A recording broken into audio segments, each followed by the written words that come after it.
Som. Sejam todos bem-vindos nesta manhã. Que Deus abençoe todos os professores. E vamos aqui continuar a nossa caminhada com Efésios. Nós tivemos 7 aulas sobre Efésios. Aí demos uma parada. Nós estamos voltando hoje na nossa caminhada sobre Efésios. Esse texto tão importante para a nossa vida cristã. Então nós vamos continuar hoje com o texto, sendo que o que eu vou fazer? Eu vou fazer uma revisão de tudo o que eu falei. Tá? Então nós vamos fazer uma revisão. Se você quiser, nós podemos disponibilizar todos os textos. Tem um texto, eu acho que do 6º encontro, que sumiu do meu computador, troquei de computador, passei para o outro. Eu não sei onde está esse texto. Então, eu perdi. O texto escrito, a análise, a exegese do texto, tudo eu não consegui achar. Eu vou até abrir o outro computador para ver onde é que ele foi parar, mas obrigado. Então eu vou fazer hoje uma recordação para você que não pegou a aula também, você ter uma noção do que nós falamos aqui nesses dias.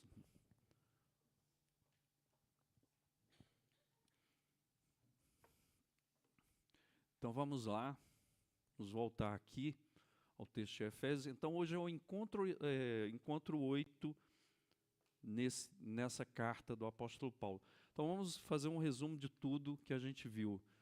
Vamos recomeçar os nossos estudos e meditações no livro de Efésios. Reiniciaremos por meio do resumo daquilo que vimos até agora e que é mais importante nesse trecho da carta de Paulo aos Efésios. Outra coisa, você pode pegar também as aulas, estão gravadas, você pode pegar as aulas e acompanhar também, são 7 aulas até aqui, hoje é a 8ª. Então, nós vimos aí, chegamos em Efésios 2:3, fomos do 1:1 até 2:3. Por que a igreja faz isso para você? Para ajudar na sua leitura. Na sua meditação. Irmãos, uma das coisas mais importantes, você pega na história da igreja, os homens de Deus que foram usados pelo Senhor. Eu não estou falando aqui só de grandes obras, de extensão de obras. Pessoas que foram fiéis a Deus. Nunca faltava um ingrediente na vida dessas pessoas, devocional. E geralmente no início do dia. Por exemplo, Calvino acordava 3 horas da manhã. Às vezes a gente tem hoje uma visão errada do que foi ensinado. Por quê? Às vezes a pessoa pensa assim, a pessoa que lê muito Bíblia, estuda a palavra, é uma pessoa gelada, fria como essa manhã de hoje, né? Aliás, tem um sol ali para nos aquecer. Irmãos, isso não tem nada a ver com o plano do Senhor. E tem outros que dizem assim, não, a pessoa que é muito de oração é a pessoa que não lê a Bíblia. Isso não existe, irmãos. Isso é uma deformidade da vida cristã. A gente precisa de Bíblia e de oração, porque até as nossas orações, se não tiver orientação bíblica, a gente vai orar e a gente não vai estar orando à vontade do Senhor. E, por outro lado, pessoas que são dedicadas à palavra e não oram. Isso é totalmente estranho à vida com o Senhor. Então, assim, a gente tem que unir as duas coisas. Tem que unir oração e palavra. Então, eu estava falando de devocional. Devocional. Todos os dias a gente tem ritmo devocional, de devocional, de devocional. Todos os dias. Então, nós começamos do 1:1 e fomos até o 2:3. É o que eu vou fazer hoje aqui. Eu vou ler esse texto, aí vocês vão acompanhando e depois nós vamos trazer algumas orientações do que foi visto. Eu, Paulo, apóstolo de Cristo Jesus, pela vontade de Deus, escrevo esta carta ao povo santo em Éfeso, seguidores fiéis de Cristo Jesus. Que Deus, nosso Pai, e o Senhor Jesus Cristo lhes deem graça e paz. Então, nesse primeiro trecho, nós vimos um destaque que eu quero trazer aqui, do que foi falado. O apostolado de Paulo tem origem em Jesus e pela vontade de Deus Pai. Aqui no texto, nós vamos ver, aqui, apóstolo de Cristo Jesus pela vontade de Deus Pai. Então, essas duas coisas, o apóstolo Paulo, a origem dele. Quando aparece essa preposição de, é a origem. Por exemplo, você é natural de onde? A pessoa fala, eu sou natural de. Então, a origem do apostolado de Paulo é em Cristo Jesus. E a segunda coisa, pela vontade de Deus. Essas duas coisas são unidas. Irmãos, Deus tem uma vontade para as nossas vidas. O apóstolo Paulo, ele foi chamado para ser apóstolo, né, que tem a origem em Jesus Cristo e pela vontade de Deus. Aqui eu abro o quê? Dons e chamado. Por exemplo, quando uma pessoa é chamada para o ministério pastoral, ele tem que ter alguns dons que vão capacitá-lo para a função que ele foi chamado, que seria a parte de ensino da palavra, tá? E a segunda coisa, exposição bíblica, explicar a palavra. E terceira coisa, que isso aí que eu estou falando, é o que? O ministério público, como eu estou fazendo aqui agora. Estou explicando a palavra, né? Aí quando vem a pregação, eu prego a palavra, algo que Deus me orienta, eu vou lá e trago para os irmãos, para edificação, como foi o texto aqui do início da EBD. Mas tem um ministério pastoral que não é público, que se chama o que? Aconselhamento bíblico. Então, essas três coisas, a pessoa tem que ser municiada. Ora, se eu vou ensinar, eu tenho que saber o que eu estou falando, né? Eu tenho que ter chamado para estudar as Escrituras. 2, se eu vou pregar, eu tenho que ter capacidade de explicar e levar as pessoas a entenderem e fazerem a caminhada com Cristo.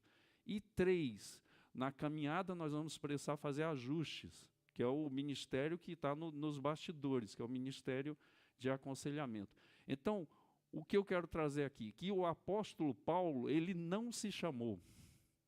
A origem do apostolado dele não foi nele, inclusive ele era perseguidor da igreja. Deus o chama e o mostra que toda aquela dedicação, inclusive contra a igreja, que ele estava defendendo fielmente, mas ele estava fielmente errado, Deus o redireciona para o seu ministério. Foi um chamado, o apostolado vem de Cristo e pela vontade de Deus Pai. Outra coisa que eu queria chamar a atenção aqui. Aqui nós já temos a participação do Filho e do Pai, né? Aqui na carta aos Efésios. Segundo destaque, não consta o nome Éfeso nos manuscritos mais antigos. Essa carta, portanto, é uma circular. Como é que era o manuscrito antigo dessa carta? Tinha o quê? Um espaço vazio. Por quê? Essa carta, ela deve ter sido distribuída em vários lugares. Quando você vai fazer, eu nem sei como é que faz isso, tá? Mas você vai fazer, aí vocês me ajudem aqui, tem um monte de gente que sabe fazer isso que eu vou falar. Quando você vai mandar uma mensagem no WhatsApp para várias pessoas ao mesmo tempo, certo? Uma mensagem comum, aí você escolhe lá, como é que chama isso? Por exemplo, eu vou mandar a mensagem para a igreja toda, um grupo, sendo que eu vou mandar num particular de todo mundo. Como é que chama isso aí? Lista de transmissão, né?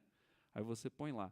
Então, você não vai colocar o nome da pessoa, ou se quiser colocar, você tem um instrumento também para isso. Por exemplo, essa carta, ela deve ter sido direcionada para a região daquela que tem do Apocalipse, as 7 igrejas, que são regiões próximas. E outras regiões. Por que eu falo isso? Porque não tem nos manuscritos. E 2, Paulo não fala, por exemplo, para essa carta aos Efésios, como a gente conhece, como ele fala a carta aos Filipenses. Por exemplo, a carta aos Filipenses é uma carta próxima, uma carta que ele fala, você é a minha coroa, né? Eu já vi, inclusive, um pastor, no aniversário de casamento, agradecendo pela sua coroa, que não era essa coroa de glória, a coroa era a esposa dele, né? Mas depois eu não sei o que aconteceu lá, quando acabou a festa de aniversário, mas ele chamou a esposa de coroa, usando esse texto. O apóstolo Paulo fala, vocês são a minha alegria, né, aos Filipenses. Aqui aos Efésios é uma carta mais distante. Por quê? Porque presume-se que aqui é uma lista de transmissão do apóstolo Paulo para várias igrejas ao mesmo tempo, de uma mesma região que estavam precisando do mesmo conteúdo que foi a carta aos Efésios. Então, a carta foi uma circular. O texto que nós usamos no segundo encontro, de 3 a 6, todo louvor seja a Deus. Aqui, meus irmãos, o 3 e o 4 é o coração de Efésios, da carta aos Efésios. Todo louvor seja a Deus, o Pai de nosso Senhor Jesus Cristo, que nos abençoou em Cristo com todas as bênçãos espirituais nos domínios celestiais. De novo, o Pai e o Filho. Mesmo antes de criar o mundo, Deus nos amou. Já imaginou? Deus amou o Arnaldo antes dele criar o universo. Já estava no Senhor isso. Mesmo antes de criar o mundo, Deus nos amou e nos escolheu em Cristo para sermos santos, sem culpa diante dele. Ele nos predestinou para si, para nos adotar como filhos por meio de Jesus Cristo, conforme o bom propósito de sua vontade. Deus assim o fez para o louvor de sua graça gloriosa, que ele derramou sobre nós em seu Filho amado.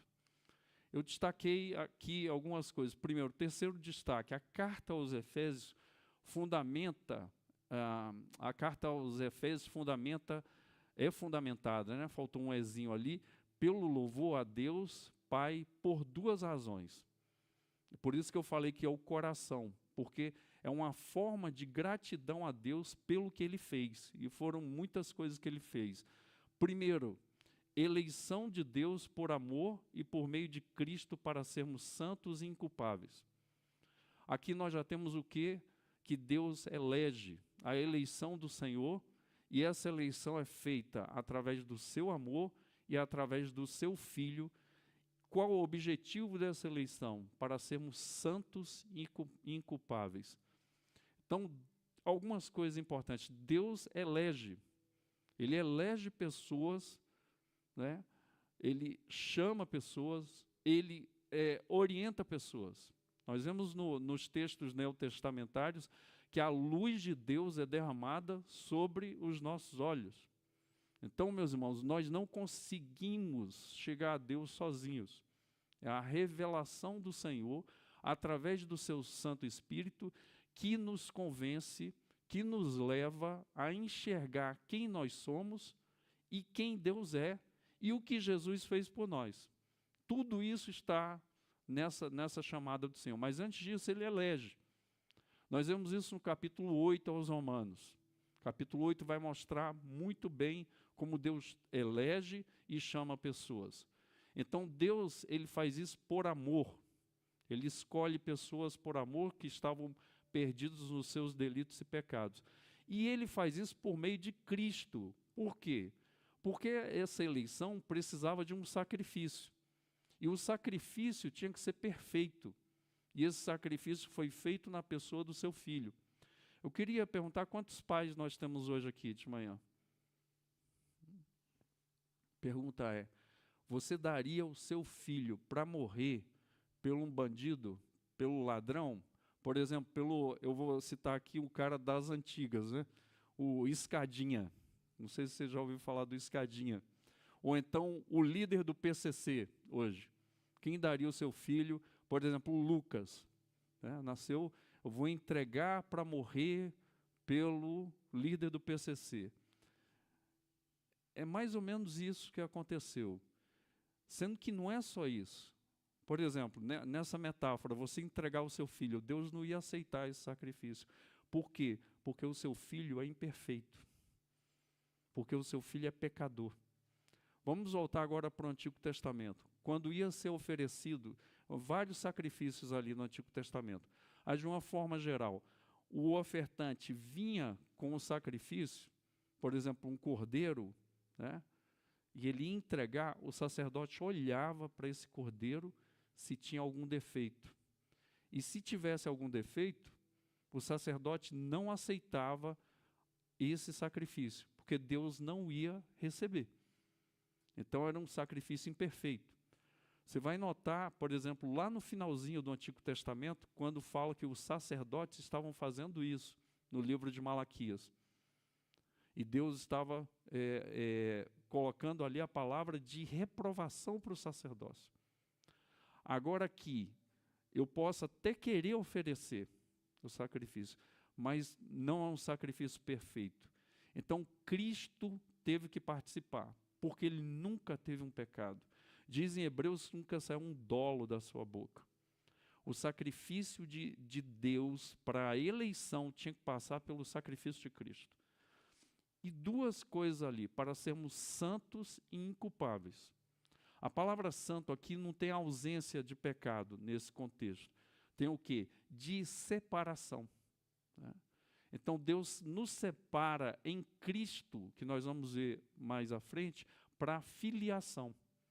Então nós não somos mais criaturas, nós somos filhos. Então, todo filho é criatura, mas nem toda criatura é filho. Então não é só porque a pessoa é um ser humano que ela é filho de Deus.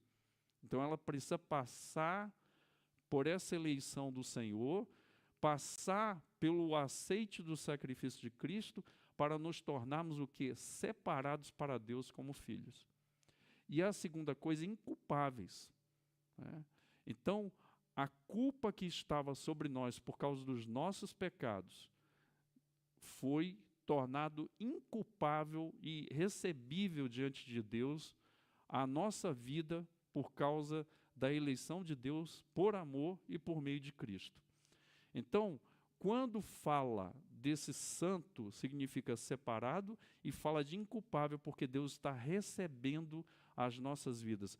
Você vai lembrar ali no Antigo Testamento que tinha, junto da Arca da Aliança, tinha o quê? O propiciatório, que era formado por 2 arcanjos, mostrando a santidade. A palavra propiciar significa o quê? Tornar favorável. Então, por causa do sacrifício de Cristo, nós fomos tornados favoráveis diante de Deus.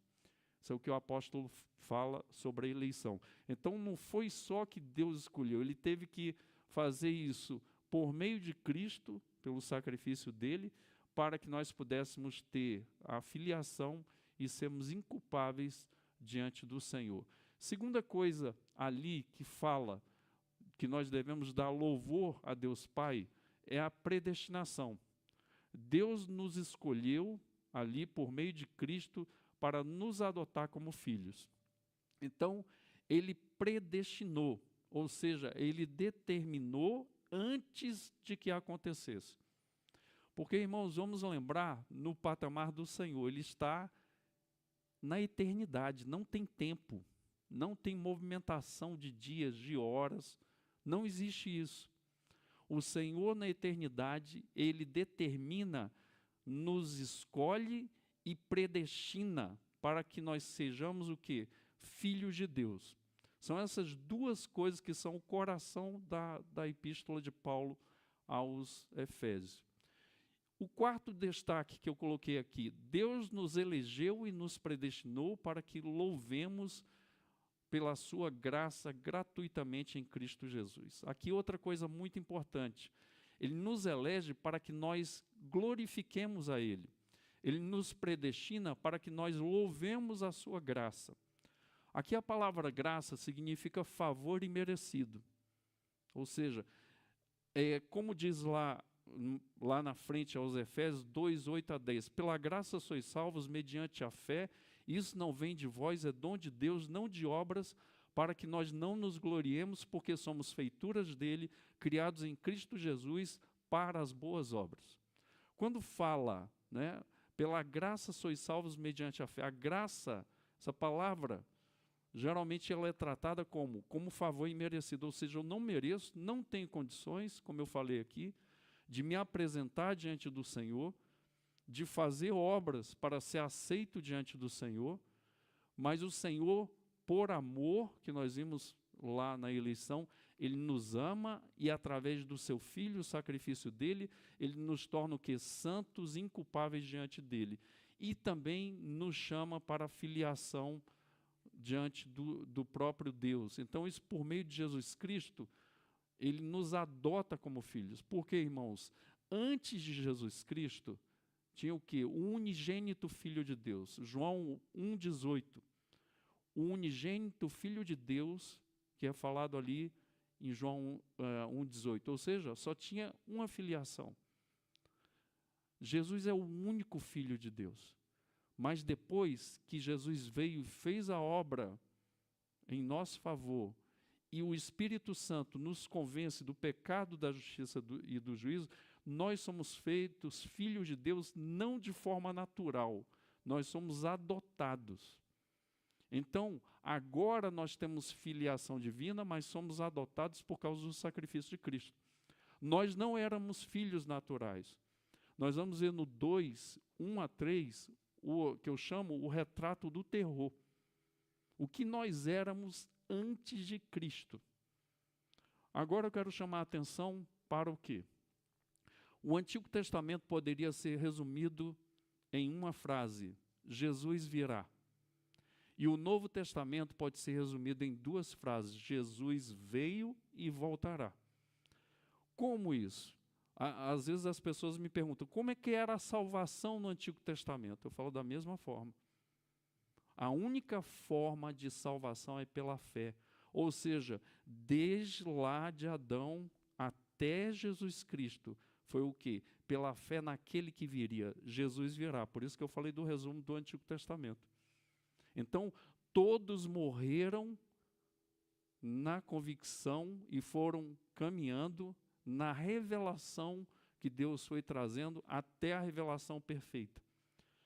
Gálatas 4:4 diz que na plenitude dos tempos, Jesus veio, nascido de mulher, nascido sob a lei.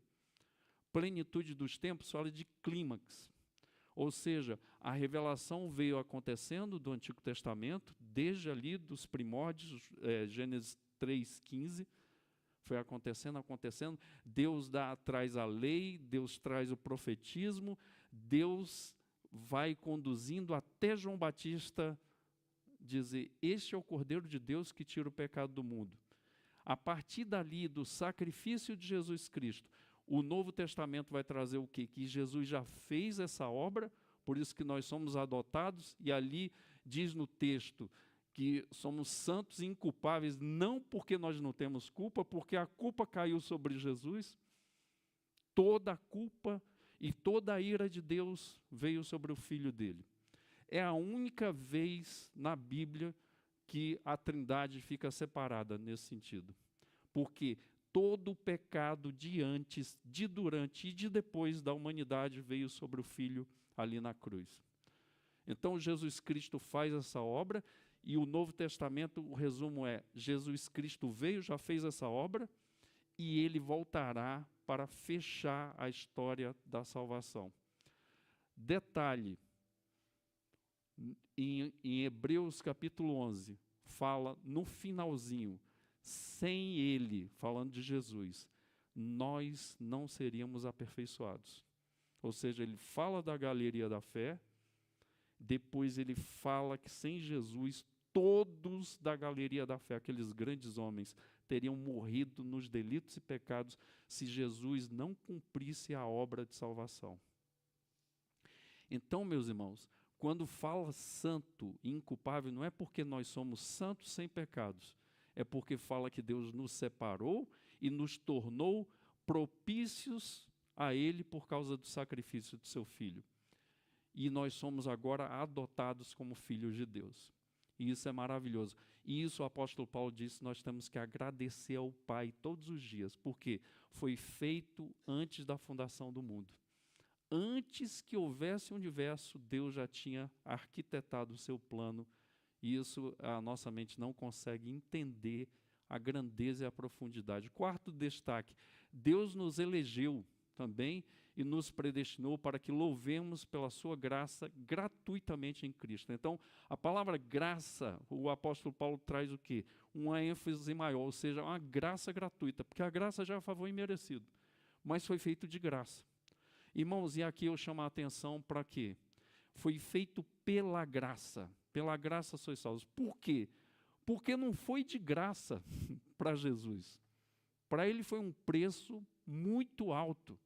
preço de sangue, preço vexatório de cruz, para que nós tivéssemos o quê? A filiação divina, e fomos adotados por isso. Então, para nós, foi de graça, mas para o Senhor foi um preço muito grande, né? Quinto destaque nesse texto: toda a obra de eleição e predestinação foi possível por causa de Cristo. O Pai arquitetou e o Filho fez a obra que era necessário, como eu já falei. Paulo utiliza a expressão em Cristo 164 vezes, das 200 vezes que aparece no Novo Testamento. Irmãos, é praticamente uma palavra paulina. Quer ver outra palavra paulina, praticamente que vem da pena do apóstolo Paulo, usada 70% por ele? Evangelho. E todas as palavras juntas. Evangelho, evangelizar, evangelismo, né? Tudo que tem a ver com o evangelho, 70% vem da pena do apóstolo Paulo. E essa palavra, essa expressão em Cristo, 164 vezes, das 200 vezes que aparece no Novo Testamento. É muita coisa, e o apóstolo Paulo usa constantemente, e a gente vê em Efésios uma abundância, porque só em Efésios são 36 vezes. Né? Então, aí, 1/3 das vezes que o apóstolo Paulo usa é na carta aos Efésios. E o que isso tem a ver, irmãos? A palavra em, imagine você pulando numa piscina. A palavra em fala de mergulho, fala de estar presente. Por exemplo, nós estamos aqui no templo. Eu falo, onde você está? No templo, porque você está dentro do templo. Então, quando o apóstolo Paulo fala da obra da eleição, a obra da predestinação, o apóstolo Paulo está falando que tudo isso vem por causa da obra de Cristo e nós somos inseridos no Senhor. Então, preste atenção, quando Cristo vem, ele se solidariza com o nosso pecado e vai até a morte por causa disso. E nós somos solidarizados com o quê? Com Cristo, que é o quê? O Filho de Deus, que não é mais um único filho. Agora nós somos o quê? Filhos de Deus também, adotados. É muita bênção, irmãos. Agora, por que Deus faz isso? Como Ele faz? Só fala que faz por amor. Agora, por que Ele me escolheu? Por que Ele te escolheu? Por que Ele fez a sua obra toda? Irmãos, é um amor, por isso que nesse caso o amor de Deus é inexplicável. A gente pode narrar a obra de Cristo, aquilo que a gente sabe, que já é uma grandeza muito grande. Mas como aconteceu, vou dar um exemplo aqui. Eu não sei se você viu aí que saiu na Netflix, estou fazendo propaganda aqui, né? A Saga do Tri. Então, quando o Brasil foi campeão em 70, são 5 episódios, com Rodrigo Santoro, que foi muito bom. Ele foi o João Saldanha, né? Que eu conheci também, né, de ver.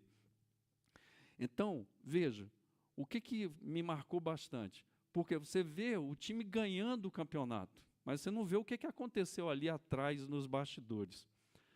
Gente, é muita pressão, principalmente sobre o Pelé, né? Eles mostram a pressão toda sobre o Pelé e tal. E o Pelé, ele não era um líder, ele era um líder técnico, ele era o grande craque do time. O que eu quero dizer com isso? A gente vê o que a Bíblia fala aqui de forma resumida para nós, o que Cristo sofreu. Nasce no ventre de um adolescente, depois ali caminha até os 30 anos, começa o seu ministério com 30, né, e vai até a morte de cruz. Então, a gente tem uma noção, uma pequena noção do que Cristo passou, mas nos bastidores mesmo. Por exemplo, quando ele estava ali no Getsemane, diz que ele sua como gotas de sangue. Um drama muito grande que ele passou ali. O que ele passou? Irmão, só ele sabe. Mas uma coisa é certa, que ele passou um grande sofrimento para que nós estivéssemos aqui. E outra, sem ter que fazer nada. Porque até a fé que nós temos não veio de nós. Eu acabei de citar o texto de Efésios 2, 8 a 10. A fé é gerada pelo Espírito Santo. Eu não tenho condições. Irmãos, me diga uma coisa, você vai no enterro, aí você chega lá, eu já vi isso diversas vezes em sepultamento. Tem, por exemplo, filhos revoltados com o pai, xingando o pai, assim, olha, você foi mal, e o pai inerte, porque ele está morto. Ele não se mexe. Aí eu já vi esposas dramáticas, irmãos, enterro é uma coisa assim, tão profunda, né? Aí eu já vi esposas falando assim, não me deixa não, e tal. Já vi maridos falarem isso, já vi filhos, pai, eu te amo, eu queria te pedir perdão. E não dá mais, porque está morto. Entende? Então como é que eu vou ter fé em Deus se eu estou morto nos meus delitos e pecados, que a gente vai ver daqui a pouco. Então, essa palavra em Cristo, ela tem essa locução, ela tem uma profundidade muito grande, porque fala da obra de Cristo que foi feita em nós, que não tínhamos condições de fazer essa obra, porque não seríamos aceitos, e se tentássemos, não seríamos bem-sucedidos, porque nós não teríamos condições de ter fé em Deus para isso, porque a fé é gerada pelo Espírito Santo. Então, irmãos, o apóstolo Paulo ele vai falar só no livro de Efésios 36 vezes em Cristo para mostrar do fundamento da obra de Cristo sobre nós. O 7 ao 10, ele é tão rico em graça que comprou nossa liberdade com o sangue de seu Filho e perdoou nossos pecados. Generosamente derramou sua graça sobre nós e com ela toda a sabedoria e todo entendimento. Agora Deus nos revelou sua vontade secreta a respeito de Cristo, isto é, o cumprimento do seu bom propósito, que ele está falando desde a eternidade. E o 10, e o plano é este, no devido tempo, ele reunirá sobre a autoridade de Cristo tudo que existe nos céus e na terra. Ontem eu estava falando aqui, resumidamente, eu tive que adiantar o sermão, né? Que exatamente isso, que no último versículo ali, que o casamento, ele não é uma finalidade em si mesma. O casamento faz parte de um plano muito maior, universal. É isso ali que está escrito pelo apóstolo Paulo. No devido tempo, ele reunirá sob a autoridade de Cristo tudo que existe nos céus e na terra. E o casamento é uma expressão mais próxima disso, ou seja, do casamento de Deus, Jesus Cristo, com a sua igreja, que é o povo escolhido do Senhor, a nova Jerusalém do Senhor, que diz lá no Apocalipse que vai descer do céu. 2 destaques aqui eu gostaria de fazer. A graça de Deus nos trouxe redenção e remissão. Portanto, enquanto a redenção, o ato de resgatar, ir lá e tomar, tornar alguém livre, a remissão é o preço pago pelo resgate, o sangue de Jesus. A quem foi pago esse preço? A Deus Pai. Por isso, irmãos, no livro de Hebreus, se você quiser entender Levítico, leia Levítico com Hebreus. Você vai ter um entendimento muito, muito bom. Porque, nesse caso, o livro de Hebreus faz o que? Uma releitura do sacrifício. E vai mostrando a superioridade de Cristo sobre os anjos, sobre Moisés, sobre o sacerdócio levítico. Ele é o sumo sacerdote segundo a ordem de Melquisedeque, que é muito superior. Detalhe, o livro de Hebreus falou que se Jesus fosse escolhido, ele não seria escolhido humanamente, porque ele não era da tribo de Levi. E não poderia ter sacerdotes que não fossem da tribo de Levi, descendente de Arão. Então, aqui 2 coisas importantes. A redenção, que é o ato de tornar livre. Mas eu tenho que pagar algo para eu tornar livre. E a remissão, que é pago com o sangue de Jesus. Então, você vai ver, por exemplo, lá no livro de Oséias, Deus manda, né, o profeta casar com a prostituta. E ele vai lá e Deus fala assim, casa e paga o preço. Ele teve ainda que casar com a prostituta que ninguém queria, só queria para abusar. Ele vai lá, paga o preço e traz. Detalhe, ela depois cai de novo, vai lá de novo. E traz. A gente não é assim, irmãos. Deus tem uma misericórdia muito grande e o apóstolo Paulo fala uma palavra-chave, a graça de Deus. É o favor imerecido. Nós não merecemos. E o Senhor vai de novo. Quantas vezes às vezes tem coisas que você resolve rápido, mas tem pecados que eles retornam. Tem alguns autores que chamam pecados de estimação. A pessoa vai e peca, aí daqui a pouco peca de novo, aí tem hora que a pessoa que é crente fala assim, meu Deus, eu não mereço mais nada, e Deus vai lá e perdoa de novo. Porque uma coisa que mexe com o coração de Deus é um coração arrependido e contrito, diz no Salmo 19, Deus não vai jogar fora. Ele vai receber. E essa é a graça do Senhor, irmãos. Então ele vai lá, ele resgata, mas não é só isso, o resgate exige o quê? Preço. E um preço de sangue, e um preço de quem nunca pecou, com 33 anos. Irmãos, imagine Jesus adolescente, ele nunca pecou, gente. E quando era criança, nunca pecou, nunca saiu um pecado da boca dele, do pensamento dele, do coração, a inclinação. Eu não sei como é que é isso, mas está dizendo que é assim. Né? Então, assim, a graça de Deus nos trouxe redenção, que é o ato de libertar, e a remissão, que é o preço pago por essa libertação. E esse preço foi um preço de sangue. A remissão é o preço pago pelo resgate, o sangue de Jesus, que é o sangue perfeito que Deus aceita. E Deus olha para nós não mais, por exemplo, qual é o seu nome mesmo? Karina. Não é a Karina, é a Karina de Jesus. Aí ele fala, ó, aí esse flamenguista aqui, quem comigo não ajunta, espalha, né? Aí olha o flamenguista e fala, não é mais o Arnaldo, é o Arnaldo de Jesus. Tá? E assim todos nós, irmãos. Sétimo destaque, Deus revelou em Cristo a sua vontade secreta. Tinha uma vontade secreta que o apóstolo Paulo fala, restaurar todo o universo sob a autoridade do Senhor Jesus Cristo. Essa é a revelação de Deus que estava secreta e foi sendo mostrada ao longo das Escrituras. Segundo esse autor aí, tá, que é um estudioso da Metodista, é um dos grandes homens de Deus do século XX para cá. Tá? A autoridade bíblica, vários, mas esse é da Metodista. Ele fala o seguinte, aliás, quem quiser ler, tem uma série dele, ainda não saiu em português, mas tem uma série dele que ele vai fazendo uma história, como se fosse um romance, em várias partes da Bíblia, para contar biblicamente o que aconteceu, é uma forma de romance, tá? Para ensinar as Escrituras. É uma riqueza muito grande. É uma série dele, vários textos, vários livros da Bíblia, ele fez isso. As bênçãos que provocam o louvor a Deus são a eleição, primeira, predestinação, redenção, perdão, revelação do mistério, 1:9, e ser feito parte de Deus, 1:11. Essa progressão começa na vida preexistente de Cristo e termina com a herança escatológica dos santos, né? O que vai acontecer nos últimos dias. É uma introdução maravilhosa para essa carta.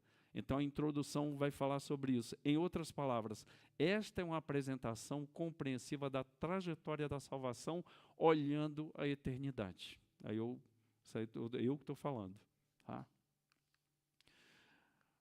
11 a 14. Além disso, em Cristo, nós nos tornamos herdeiros de Deus. Filhos e herdeiros. Pois ele nos predestinou conforme seu plano e faz que tudo ocorra de acordo com a sua vontade. O propósito de Deus era que nós, os primeiros a confiar em Cristo, louvássemos a Deus e lhe dessemos glória. Quem somos nós? O apóstolo Paulo está falando dos judeus. Né? Ele está se colocando. Aliás, irmãos, é tão maravilhoso que o apóstolo Paulo acreditava na volta de Cristo ainda nos seus dias. Quando ele fala isso aos Tessalonicenses 4:17, ele fala, ouvida o soar da trombeta do arcanjo, os mortos em Cristo ressuscitarão primeiro.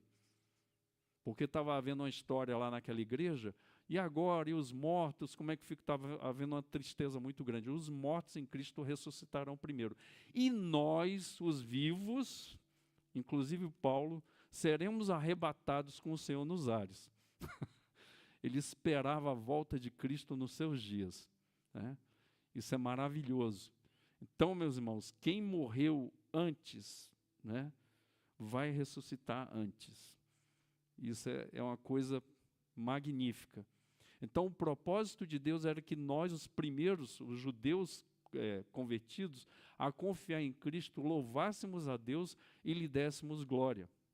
Aliás, o livro de Atos, ele é exatamente... o livro de Lucas, né? Ele vai falar assim: ficai em Jerusalém até que lá do alto sejais revestidos do poder de Deus. Beleza. Então, até aí, meus irmãos, o Antigo Testamento vai do quê? Chama todo mundo para o templo. É por isso que tem, por exemplo, a festa da Páscoa. Joaquim Jeremias, ele fala no livro dele que aproximadamente no tempo de Jesus tinha 40 mil pessoas em Jerusalém. Na Páscoa chegava a ter 1.300.000 pessoas. Agora imagine se fosse lá você fazendo cabelo. Aí chegar assim, né? Você faz, sei lá, 50 por semana. Aí chega a pessoa, não, eu quero ir para o templo bonito, né? Aí vai lá fazer o cabelo. Aí tem o quê? 200 pessoas para chegar ao mesmo tempo para fazer, né? Sendo que ela tem que ir para o templo também adorar. Agora, vamos pensar em esgoto. Não tinha esgoto assim, né? Mas água, asepsia, comida para toda essa gente. Aí vinha gente com comida, viajava de locais distantes. Gente, é um negócio assim, quando a gente olha para isso, né, a gente tem muita facilidade, né? Tem muita facilidade. Você pega o seu carro, vem, aí pega o metrô, né, vem para a igreja, aí senta nessa cadeira aí, se não tomar cuidado você dorme, que a cadeira é gostosa, né, te abraça, né? Irmãos, é muita coisa. Então, o Antigo Testamento eu chamo de centrípeto, porque ele vai para o centro de Jerusalém. Aí, quando vem o Novo Testamento, e principalmente os 2 livros de Lucas, né, o Evangelho, que fala, espera aí, até que do alto sejais revestidos do poder. Quando vem, aí o livro de Atos, aí vem os discípulos a mesma pergunta. Tem crente que quer saber coisa que a Bíblia não explica, né? Só fica especulando. Será esse o tempo que o Senhor vai restaurar o reino a Israel?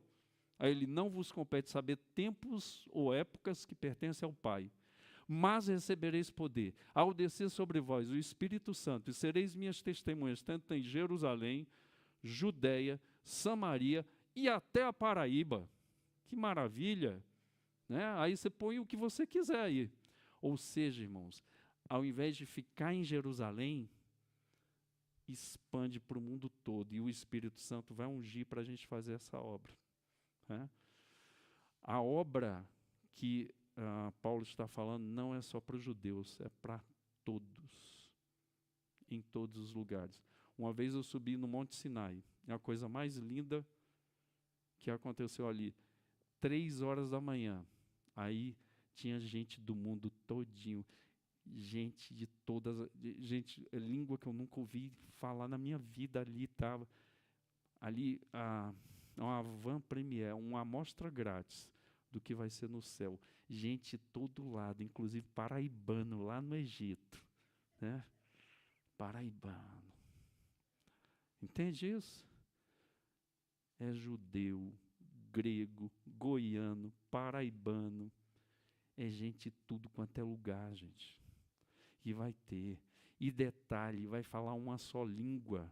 Porque o que foi feito lá no Antigo Testamento, em Babel, aqui no Novo Testamento já todos entendem o que os discípulos estão falando.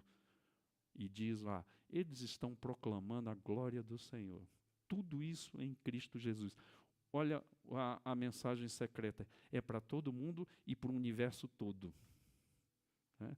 Isaías mostra isso aí, falando que um bebê, o Jorginho lá, meu neto, está pegando o basilisco com a cobra e brincando, gente. Fala sério. A harmonia do universo vai ser restaurada, o que foi perdido no Éden vai ser restaurado, vai ser tudo feito de novo, e o Apocalipse nos fala sobre isso. Por isso que eu gosto de sempre terminar a ceia do Senhor no capítulo 21 e 22 de Apocalipse, para mostrar o que nos espera. Porque agora é um minuto pregação, hein? Minuto pregação. Quando você passar dificuldade, as lutas em casa, no trabalho, aí vem doença, aí vem igual eu, né? Aí melhora aqui da lombar, aí tem que trocar o óculos. Aí troca o óculos, vem a lombar. Aí melhora a lombar, faz a acupuntura, aí vem o ombro. Aí bicha o ombro, você faz lá o pilates, arruma tudo. Aí daqui a pouco a lombar de novo, porque você trabalhou sentado. Aí você vai, toma água e vai. É uma confusão. Mas a palavra é, quando a gente pensa no que nós seremos, isso tudo fica por baixo. Aí a gente não pode trocar. Isso tudo que Deus prometeu que vai fazer, e Ele não é homem nem filho do homem para que minta ou se arrependa, por um prato de lentilha.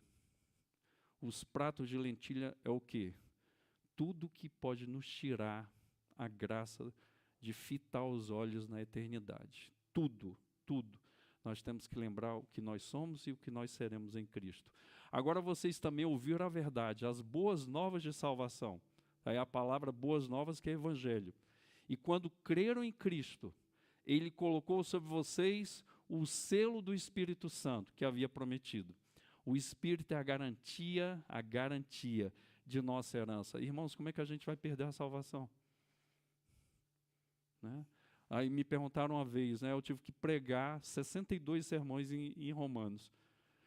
Quando Jesus voltar para buscar a sua igreja e eu estiver pecando, eu vou ficar? Eu falei, oh meu Deus, se eu começar com Romanos de novo, porque se isso é verdade, se o Espírito já está dentro de nós, é o selo do Senhor que nos garante que a nossa vida é garantia, diz ali, garantia da nossa herança, e diz lá que nós somos herdeiros de Cristo, e Romanos co-herdeiros de Cristo. Irmãos, quer dizer que o meu pecado é maior do que a cruz de Cristo, do que a ressurreição do Senhor? Se o Espírito já está em mim, dá para entender, irmãos? Não tem como, é impossível. O Espírito é a garantia da nossa herança, até o dia em que Deus nos resgatará com sua propriedade para o louvor da sua glória. Vamos lá. Oitavo destaque, nós nos tornamos em Cristo herdeiros de Deus. Ponto final. Tudo que é para Cristo é para mim também. Isso é maravilhoso. Nono destaque, o evangelho são boas novas tanto para judeus como para gentios. Aí você põe goiano, paraibano, você põe todo mundo aí. Por quê? Porque as boas novas é para a restauração de um povo completamente, ido por todo mundo e pregar o evangelho a toda criatura. 10º destaque, o Espírito Santo é o selo de garantia de Deus de que seremos resgatados como sua propriedade. Esse selo, irmãos, nos tempos do apóstolo Paulo, era o quê? Era lavrado uma escritura e assinado com pessoas que estavam ali como testemunhas. E era assinado e era dado posse a respeito de uma propriedade. A mesma coisa. Mesmo que essa propriedade ainda não fosse materializada, eu já tenho direito e de fato vai ser isso. É o que acontece conosco hoje. Você, é o que o apóstolo João fala, nós não somos aquilo que ainda seremos. Por quê? Porque ainda a gente precisa no corpo glorificado, para aguentar a glória do Senhor. Aí você vê a lista, um dos textos mais maravilhosos que eu acho da Bíblia, capítulo 15 de 1 aos Coríntios. Uma coisa linda, perfeita. Paulo dá explicações ali muito profundas, a respeito de que nós teremos um corpo semelhante ao dele. Um corpo que não pega Covid, que não gasta dinheiro com implante, né? Pode ser capilar e pode ser dental. Um corpo que não cansa, um corpo que não dá pau no ombro, né? Um corpo perfeito, irmãos. Perfeito. Essa é a promessa do Senhor. As boas novas é tanto para judeu como para gentio e também é uma garantia de Deus, o selo ali colocado e a garantia de que nós seremos resgatados como sua propriedade. Paulo fala aí de o quê? De escatologia. Esse resgate do Senhor no tempo certo. E aí tem gente que morreu. Já imaginou, gente? A gente vai estar com Abraão. Vamos fazer um exercício aqui. Tudo bem que a gente quer falar com Jesus primeiro, tá? E não vai ter pressa, porque lá não tem tempo. Agora a pergunta, se você fosse, depois de Jesus, tá? Com quem que você queria se encontrar lá? Fale aí rapidinho, pode falar alto. Lá, que você tem... Cara, eu quero encontrar essa pessoa. Quem você encontraria lá? Você fala, eu quero conversar com alguém. Davi? Hã? Raabe. Está na genealogia do Cristo.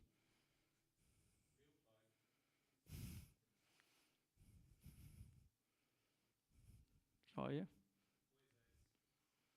O Moisés está aqui entre nós, gente. É só conversar com ele, né? Aliás, Moisés, você sabe que o Moisés ele não perde viagem. Ele chegou lá no Mar Morto e pegou um pau assim e pediu para filmarem, para abrir o mar. Ele falou, não deu certo. O mar não abriu. Quem mais? Moisés é...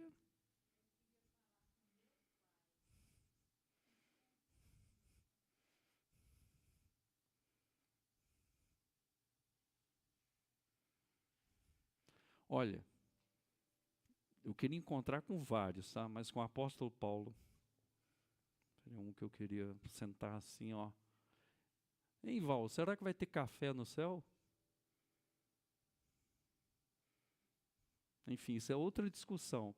Mas, irmãos, nós vamos encontrar com esse pessoal aí, tá? E com muitos outros. Se o Senhor não voltar na nossa geração, nós também vamos passar e outros virão, tá?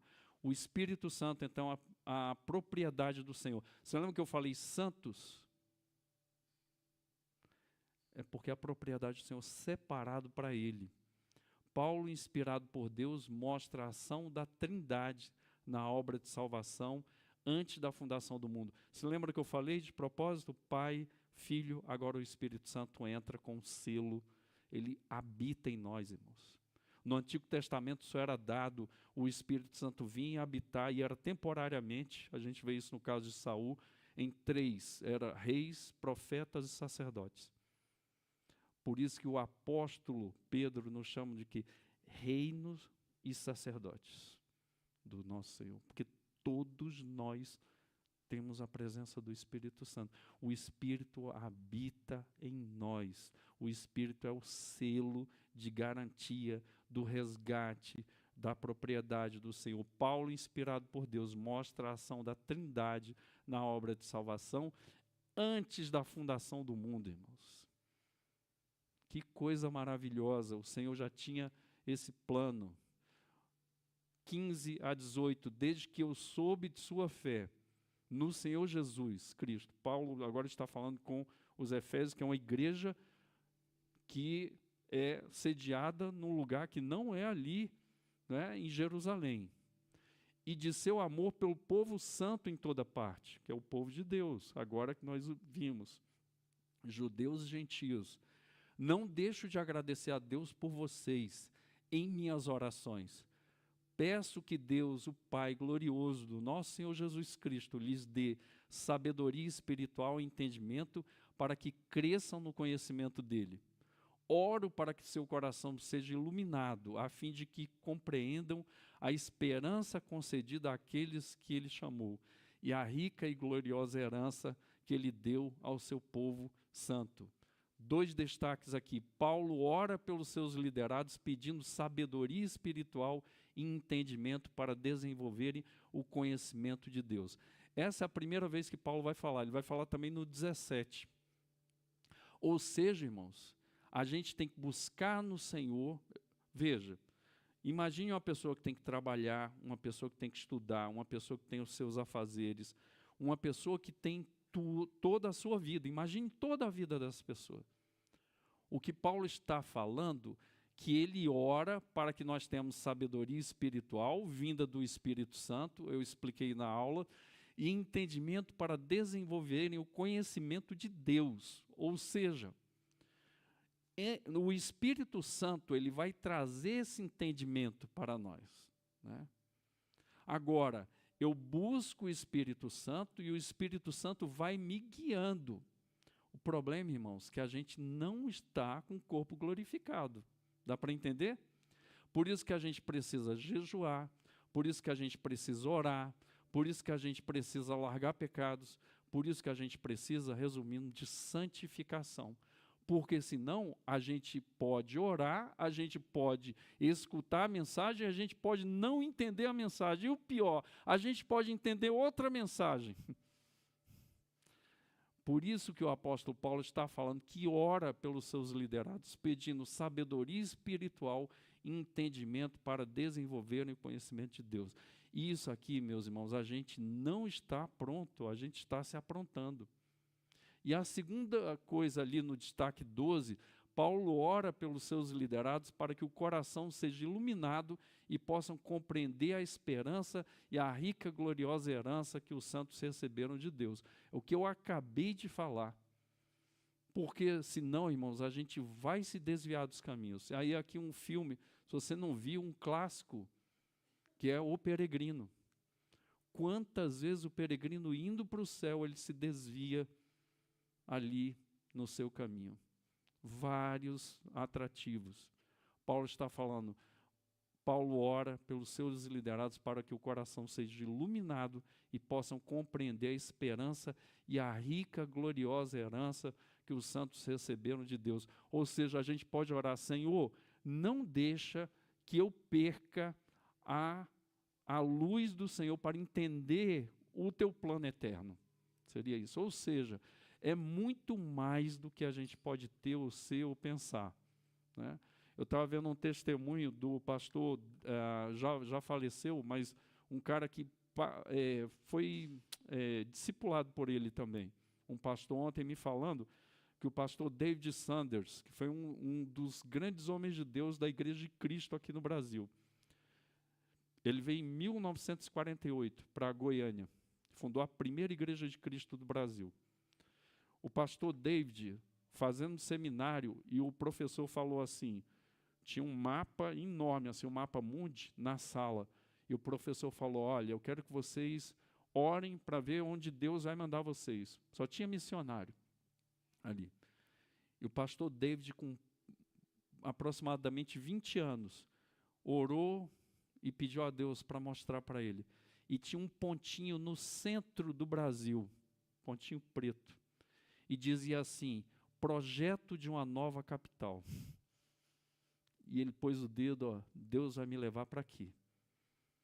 E foi orando e se preparando. Casou-se, veio para aqui, para Goiânia, em 1948. E depois ele implantou lá em Goiânia várias igrejas de Goiás, e depois ele implantou a primeira igreja de Cristo de Brasília, na 305, 306 Sul. Eu dei aula lá, eu ainda peguei o pastor David lá. Ele morreu com quase 100 anos. O que esse homem fez, e a esposa dele, de obra, de plantação de igreja, de missões, uma coisa espetacular. Um homem que foi usado por Deus, e ele sempre falava da vida eterna, do que o apóstolo Paulo diz, a esperança e a rica e gloriosa herança dos santos que receberam de Deus. Fechando o capítulo 1, já entrando na penúltima parte da aula. Também oro para que entendam a grandeza insuperável do poder de Deus para conosco, porque nós ainda estamos no mundo, precisamos entender isso. Os que cremos, é o mesmo poder, o poder que está sobre nós, é o poder grandioso que ressuscitou Cristo dos mortos e fez sentar-se no lugar de honra, à direita de Deus nos domínios celestiais. Agora, ele está muito acima de qualquer governante, autoridade, poder, líder ou qualquer outro nome, não apenas neste mundo, mas também no futuro. Deus submeteu todas as coisas à autoridade de Cristo e o fez cabeça de tudo para o bem da igreja. Muita coisa aqui, irmãos. E a igreja é seu corpo, e ela é preenchida e completada por Cristo, que enche consigo mesmo todas as coisas em toda parte. 2 destaques aqui. A gente já está chegando à última parte da aula.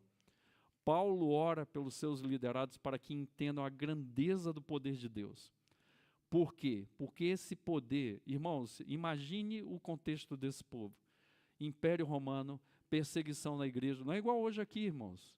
Você vem para a igreja tranquilo, com esse sol maravilhoso, senta aqui, tem som para você ouvir, né? Você tem roupa boa, comeu hoje de manhã, pelo menos eu acho, né? E vai comer agora na hora do almoço, vai comer de novo. A gente tem uma vida muito boa, comparativamente a esse povo. Por quê?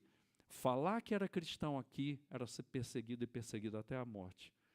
E batizar era complicado, andar com Cristo era complicado. Tá?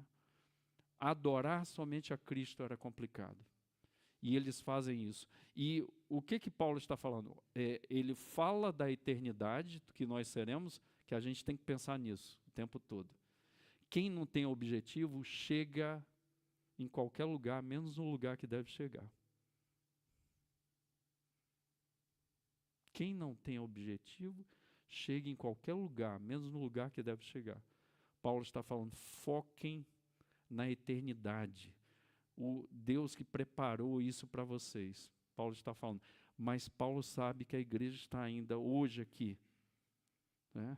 E a nossa igreja está aqui também. E Paulo fala, o poder que ressuscitou a Cristo está sobre nós. Foi o mesmo poder que ressuscitou Jesus dos mortos. E outra, Jesus é o cabeça de tudo, está sobre todo governante, não importa o nome dele e a estatura dele e o poder que ele tenha. Paulo está falando que Jesus está acima de tudo e de todos. E o mesmo poder que ressuscitou a Jesus, o Espírito Santo traz sobre nós, para vencermos todas as dificuldades que tivemos. E o 14º destaque é a igreja é o corpo de Cristo. Ele chama. Por que ele vai chamar a igreja o corpo de Cristo? Porque a igreja vai fazer a caminhada que Cristo deixou para a igreja fazer aqui na face da terra. Ou seja, o cabeça, a autoridade, quem manda na igreja e quem dá a capacidade da igreja vencer os seus obstáculos aqui no mundo é o Senhor. Irmãos, a gente tem que lembrar disso todos os dias. Porque maior o que está em nós do que o que está no mundo. O Filho de Deus se manifestou para desfazer as obras do diabo. Irmãos, tem crente com medo de Satanás, tem crente com medo. Eu já perguntei às vezes, só para ver, sabe? Aí fala, se aparecer um endemoniado aqui, eu saio correndo. Se aparecer um endemoniado, não, eu chamo o pastor. E teve uma senhora que uma vez o filho ficou endemoniado lá no Recife. E ele começou a quebrar a casa toda. Ela pegou, ao invés dela lembrar que ela era crente, ela foi ligar para o pastor. E o pastor, 3 horas da manhã, o menino quebrando tudo lá. Aí ligou para o pastor atendeu. Ele falou, pois não, irmã, meu filho está quebrando tudo. A irmã tem um Espírito Santo? Tenho, expulse a irmã. Aí ela ficou indignada com o pastor. Ela falou, eu tenho que ir para cima, porque esse menino está quebrando tudo, depois ele vai me quebrar. Ela foi com simplicidade, confiando no Senhor, citando que o Senhor está acima de todo principado e toda potestade. Ela expulsou aquele demônio. Depois ela liga para o pastor e ainda diz assim, não é que dá certo mesmo? Irmãos, lógico que dá certo. Deus nos dá estratégia em tudo, até nessas coisas. Tá? Então, meus irmãos, é esse o poder que nós temos. E a igreja é o corpo de Cristo, o representante de Cristo na face da terra, o plantador do reino de Deus aqui na face da terra. E terminando hoje esse resumo, para a gente retomar o estudo de Efésios. Vocês estavam mortos por causa de sua desobediência e de seus muitos pecados, nos quais costumavam viver, como o resto do mundo, obedecendo ao comandante dos poderes do mundo invisível. Ele é o Espírito que opera no coração dos que se recusam a obedecer. Todos nós vivíamos desse modo, seguindo os desejos ardentes e as inclinações da natureza humana. E éramos, por natureza, merecedores da ira de Deus. Na NA traz filhos da ira de Deus.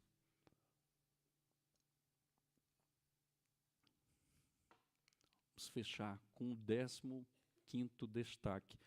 O autorretrato do terror, nós éramos. A gente tem que lembrar disso, irmãos. Quem nós éramos diante de Deus? Primeiro, estávamos mortos em nossas transgressões e pecados. Primeira coisa. Então a gente estava afogado numa vida de pecado e transgressão. Estávamos desviados do caminho do Senhor. Totalmente. E mortos. Não tínhamos condições de sair desse caminho. Segunda coisa, éramos filhos do diabo. Já imaginou?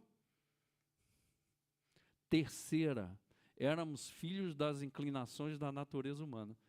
Tudo que a carne queria, a carne, irmãos, quando Paulo fala carne, essa palavra paulina, carne, não é isso aqui. Carne significa a inclinação do nosso coração para o pecado. Ou seja, se eu jogar isso aqui, que eu não vou fazer, que eu talvez não pegue, eu joguei para cima, aí eu perguntar para você, o que vai acontecer? O que você falaria? Vai descer. Aí eu vou pegar, que a gente sabe que o Newton fez o desenvolvimento disso. É uma força que não tem contato, é uma força de campo chamada força-peso. Você joga para cima, ele vai descer. Aí todo mundo sabe disso. Irmãos, é a mesma coisa que o apóstolo Paulo está falando aqui. Nós éramos inclinados para o pecado. É isso que a Bíblia está falando.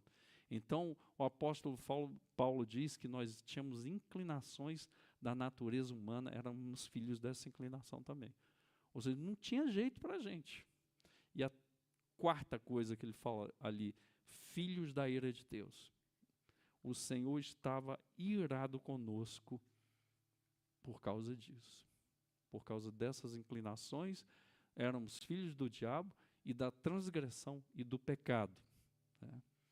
Então, esse é o quadro que nós paramos aí no 2, de 1 a 3, o autorretrato do terror. O que nós temos que lembrar disso? Temos que lembrar de onde hoje nós vamos lembrar aqui na ceia.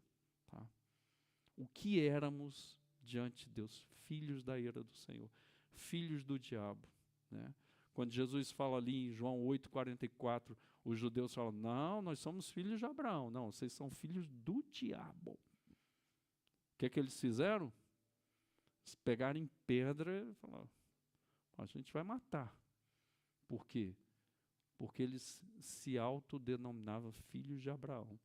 E Jesus falou, filhos do diabo, filhos da ira de Deus, o apóstolo Paulo fala. Então, agora, para fechar, o que mais chamou a atenção nesses 15 destaques e o porquê compartilhe. O que mais chamou a atenção na aula de hoje? Compartilhe com a pessoa que está do lado, para a gente depois finalizar e celebrar a ceia do Senhor. De toda essa caminhada que a gente deu, o que é que te chamou a atenção?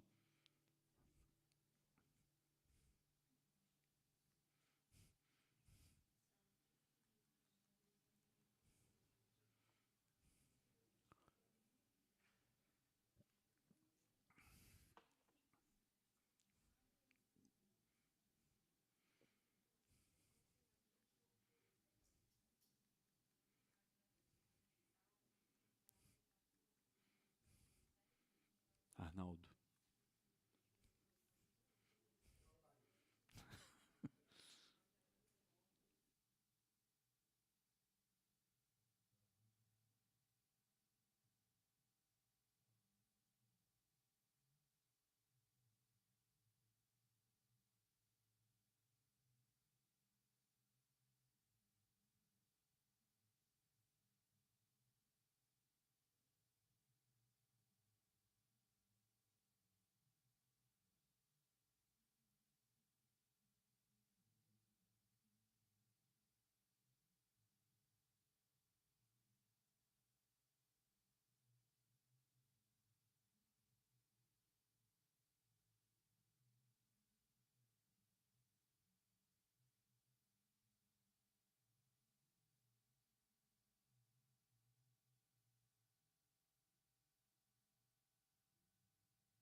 que chamou a atenção aqui para nós é o que nós éramos, né?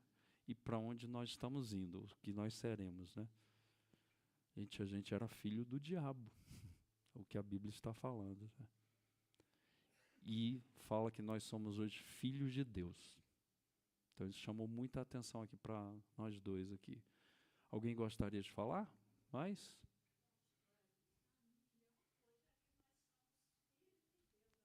Isso. É. Benção, né, irmã? É isso mesmo. É isso mesmo. Eu acho isso muito, muito, é chocante mesmo, tá? Chocante, chocante mesmo. Mais alguém gostaria de falar? Muito legal.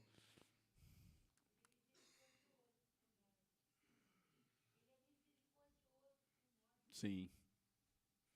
A Bíblia fala que Deus é assaz misericordioso, né? Conosco.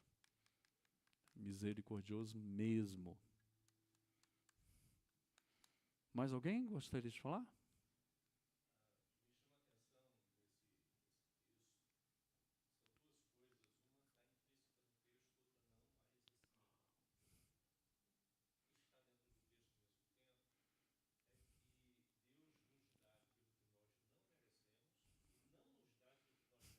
Perfeito. É isso mesmo. Muito bom. Né? Deus nos dá o que nós não merecemos e não nos dá aquilo que merecemos. É, isso mesmo. Mais uma pessoa para a gente fechar?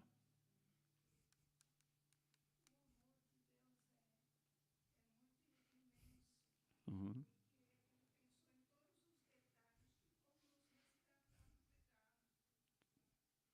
Sim. E é aí que está o coração de Efésios, o 3 e o 4 do capítulo 1, que é o que a gente deve dar graça. E ele fez toda essa obra de restauração para a gente continuar dando graça a ele, agradecendo. É exatamente o que foi perdido no Éden, irmãos. O homem parou de adorar o Senhor e de andar com o Senhor, né?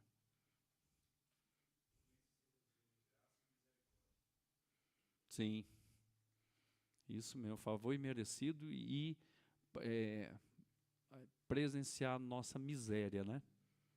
No coração do Senhor, tá? Vamos ficar de pé?